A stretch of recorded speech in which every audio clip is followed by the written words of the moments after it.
And now we have reaction from Capitol Hill. Representative Eric Swalwell is a Democrat from California. He sits on the House Intelligence Committee, to which Michael Cohen now admits he lied. Congressman, what's your reaction to this? Good evening, Judy. This is just one of, I think, what will be many lies that'll be prosecuted by Bob Mueller. And I say that because buried beneath the Capitol at the House Intelligence Committee are pages of lies from witnesses who testified, and their transcripts sit there right now, not being able to go to Bob Mueller, despite Democratic efforts to try and release them to Bob Mueller, because Devin Nunes and the Republicans each time have voted against them. So in a new Congress, those are going right to the special counsel, and I expect there will be more indictments. So are you saying you have some sense of who else may have lied to your committee? Yes, if what Michael Cohen has told the special counsel now and has resulted in his plea, there's a lot of other witnesses who are in a similar position where they weren't straight with the House Intelligence Committee, and it looks like Bob Mueller, who has the subpoena power, which we were not able to use because the Republicans blocked it, is able to find that. And so we hope to get those transcripts as soon as possible to the special counsel. So, Congressman, what then, I mean, based on this and based on the other developments we're seeing this week in recent days, where does your committee go next? What are the questions you next have that you want answers to? We want to fill in the gaps where they exist. We don't want to be redundant or cover areas Mueller's already covered, but that includes money laundering. Ranking Member Schiff has been pretty straightforward that he believes, and I share his belief, that there's a lot of evidence that the Russians for decades have sought to do business with Donald Trump, and he has sought to do business with them, but we were blocked from subpoenaing Deutsche Bank and other banks to see if there is a financial relationship between Russian oligarchs and the president. Also, that Trump Tower meeting, as was alluded to in the indictment today, that date, June 9, being put in the indictment. We know that a couple days before the meeting, Don Jr.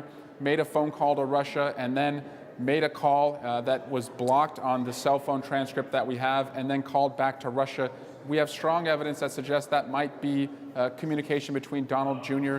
and his father, which would give knowledge by candidate Trump of the meeting that they have so far denied he ever knew about.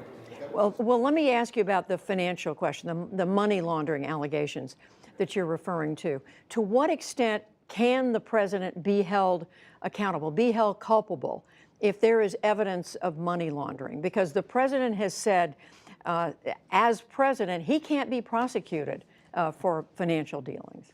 That's right. And our job is not to be prosecutors. I see our job now with the subpoena power is to essentially intervene where we can protect domestic and foreign policy. We see whether it was with the Saudis and his prior financial dealings there that's driving foreign policy, or with the Russians, that if we shine a light on his prior financial transactions, we can prevent some of his worst instincts from materializing where we weren't able to do that before. What do you mean by his worst instincts?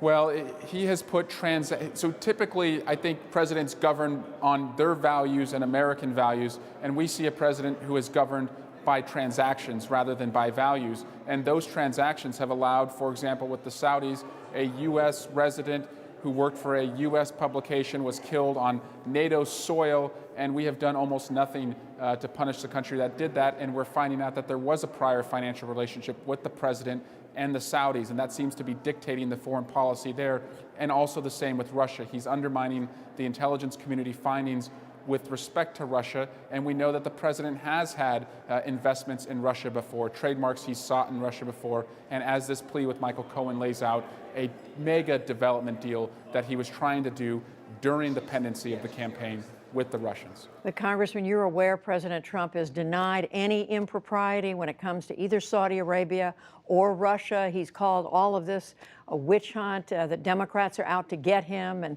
and so on. So it's going to take hard evidence, and there isn't that hard evidence yet, is there? Well, I think the indictments speak much louder than the president's denials, and Bob Mueller continues to rack up indictments that show that there was an eagerness and a willingness to work with the Russians, that this was occurring during the campaign while they are also seeking business deals, And by the way, when they were confronted about it by Congress and by special counsel, the Trump team lied. And that, I think, goes to a consciousness of guilt. And that's all the more reason we should protect Bob Mueller and continue this investigation. Are you planning to call new witnesses before the committee? So we believe, again, we don't want to be redundant. We want to call witnesses who we were blocked from calling before. And a lot of those witnesses would relate to testing the testimony that we've already heard. We took these witnesses at their word, and they weren't worthy of being taken at their word. So now we can contact third-party providers and vendors and subpoena their records to see if what Roger Stone and Donald Trump Jr. and Michael Cohen were saying was true or not. And I think that's where we're really going to fill in the gaps. And I think for the public watching this, it can be confusing at times to look at the Mueller track, what the special counsel is doing, and then separately what the House and Senate investigations are doing. How can you clarify that? And Judy, I think the whole country has gotten a PhD in Russian studies that none of us signed up for. But what we can do and our responsibility to do is to protect our democracy and protect the future. We know the Russians intend to continue to attack our democracy. We shouldn't see ourselves as prosecutors. We should see ourselves as guardians of the democracy to make sure that when we have a presidential election in 2 years, that it is one that is free and fair from Russian interference or any other country. And so for people who are saying, wait a minute, why not let the Mueller investigation proceed? Why do the politicians have to be involved? How do you answer it? It's a great question. So Bob Mueller can only tell the public what he can prove beyond a reasonable doubt. And there are a lot of gaps between what he can prove because of evidentiary reasons and what we have learned about Trump campaign conduct. And again, our job is to protect the ballot box and the integrity of our democracy. Bob Mueller's job is to look for crimes. And so where there are gaps, just as we did after the September 11 Commission, where we did all we could to make us safer in the skies with congressional commissions and reforms, we have the same duty now, knowing that an adversary wants to attack us and we have a democracy to secure. Congressman Eric Swalwell, a member of the House Intelligence Committee, thank you very much. My pleasure. Thank you.